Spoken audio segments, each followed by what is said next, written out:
तो प्यारे बच्चों, आज हम बात करते हैं पॉलिटेक्निक की तैयारी की। तो जो बच्चे हमारे साथ पॉलिटेक्निक तैयारी करना चाहते हैं उन्हें मैं बता दूं, फिजिक्स की तैयारी इस चैनल पे आप कर सकते हैं। फिजिक्स का आज हमने सिलेबस लॉन्च किया है। आप देखिए सिलेबस कैसे आता है। पूरा पॉलिटेक्निक की फिजिक्स का सिलेबस आपके सामने व्हाइट बोर्ड में मैंने तैयार कर दिया है। आप देखिए कि फिजिक्स में क्या क्या आता है, आप बच्चे तैयारी कैसे करेंगे। तो सबसे पहले कुछ बच्चे ने पूछा था कि सर क्वेश्चन, सर हमें ये बताइए सर पॉलिटेक्निक का फॉर्म डाल कब सकते हैं। तो बता दें बेटा, पॉलिटेक्निक फॉर्म आने वाले हैं, आपके अगले वीक फॉर्म आने की संभावना है। तो आप अगर फॉर्म डालना चाहते हैं तो आपके लिए मिनिमम क्वालिफिकेशन होनी चाहिए 10th क्लास। अगर आप 10th क्लास पास हैं आप फॉर्म डाल सकते हैं साइंस साइड से। अगर आप 12th क्लास पास है तो और अच्छी बात है। अगर मैथ से पास है 12th क्लास तो आप लेटर एंट्री से भी जा सकते हैं। तो फिलहाल मैं उन बच्चों की बात करना चाहता हूं जो बच्चे उत्तराखंड से हों या राजस्थान से हों, या फिर आपके बच्चे बिहार से हों या फिर उत्तर प्रदेश से हों।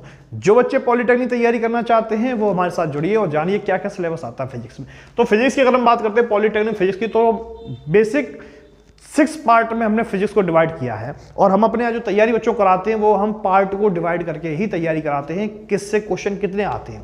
तो अगर हम औसत एवरेज की बात करें तो सबसे ज़्यादा अगर क्वेश्चन आते हैं तो आपका जो 6 पार्ट है जिसमें विद्युत लिखा है, इससे आपके क्वेश्चन सबसे ज़्यादा आते हैं।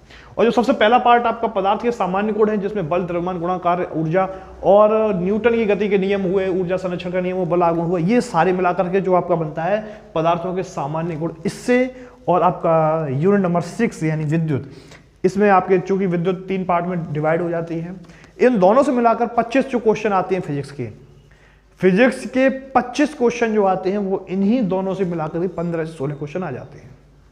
मेरी बात क्लियर है, क्या समझ में आया? तो आज आप जानेंगे कैसे आप तैयारी करेंगे। तो जो बच्चे हमारे साथ तैयारी करना चाहें वो जरा एक बार सिलेबस का स्क्रीनशॉट ले लें। पदार्थ के सामान्य गुण पहली यूनिट है, ठीक है। दूसरी बात, द्रव स्थितिकी आपकी दूसरी यूनिट है, ऊष्मा आपकी तीसरी यूनिट है, ध्वनि चौथी है, प्रकाश 5वीं है और विद्युत 6वीं है। तो हमारे यहाँ तैयारी जो कराने का तरीका है, इसी तरीके से आपको तैयारी करनी है मेरे साथ जुड़ करके। सबसे ज़्यादा आपको फोकस करना है विद्युत से। इससे आपके MCQ क्वेश्चन जो होते हैं उसमें न्यूमेरिकल पोर्शन जो पूछा जाता है वो उसी से पूछा जाता है, ठीक है। तो इसमें इंपॉर्टेंट जो क्वेश्चन होंगे, एग्जाम आएंगे तो उससे पहले हम इंपॉर्टेंट क्वेश्चन कुछ बच्चों को प्रोवाइड करा देंगे, 10, 20, 50 बच्चे जितने होंगे। और प्रकाश इंपॉर्टेंट है लेकिन उतना नहीं जितना विद्युत है। अगर आप विद्युत और आप पदार्थ के सामान्य गुण, अगर ये दोनों चैप्टर आप तैयार कर लेते हैं तो आप बेटा यकीन मानिए कि आप इन दोनों से मिलाकर 15 से 16 क्वेश्चन पे फाइट कर जाएंगे, ठीक है। तो आपके टोटल 25 क्वेश्चन यूपी पॉलिटेक्निक की अगर हम बात करें तो उसमें 25 क्वेश्चन आते हैं, ठीक है।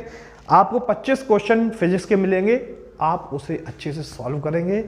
और सबसे अच्छे से सिलेबस में आपको विद्युत है और एक आपका सामान्य गुण। द्रव स्थितिकी है, इंपॉर्टेंट है, उतनी नहीं।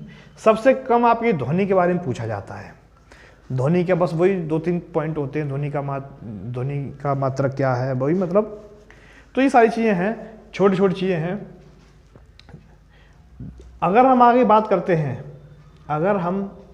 करते हैं ऊष्मा, तो ऊष्मा में विशिष्ट ऊष्मा के बारे में आपको नॉलेज रखना बहुत अनिवार्य है। विशिष्ट ऊष्मा के बारे में पूछा जाता है और एक गुप्त ऊष्मा, तो ये चीज़ आपको बहुत अच्छे से तैयार रखनी है। 25 चैप्टर आपके टोटल फिजिक्स में मिलेंगे आपको, और 25 चैप्टर आपके तैयार होते हैं सिर्फ इन 6 यूनिट को मिला करके जो हमने आपके सामने लिखी है। तो इसके वीडियो आपको निरंतर मिलेंगे। और जिन बच्चों को पॉलिटेक्निक की तैयारी करनी है वो हमारे साथ जुड़ जाइए और इस पर चैप्टर बाई चैप्टर वीडियो हम डालना शुरू कर देंगे। तो कुछ बच्चे ऐसे होते हैं जो बच्चे नहीं आ सकते हैं कोचिंग, तो वो हमारी वीडियो देख सकते हैं और अपनी तैयारी को कर सकते हैं। क्लियर? तो आज के लिए ये वीडियो काफ़ी है। आगे का वीडियो नेक्स्ट टाइम मिलेगा, आप निरंतर जुड़े रहिए। धन्यवाद।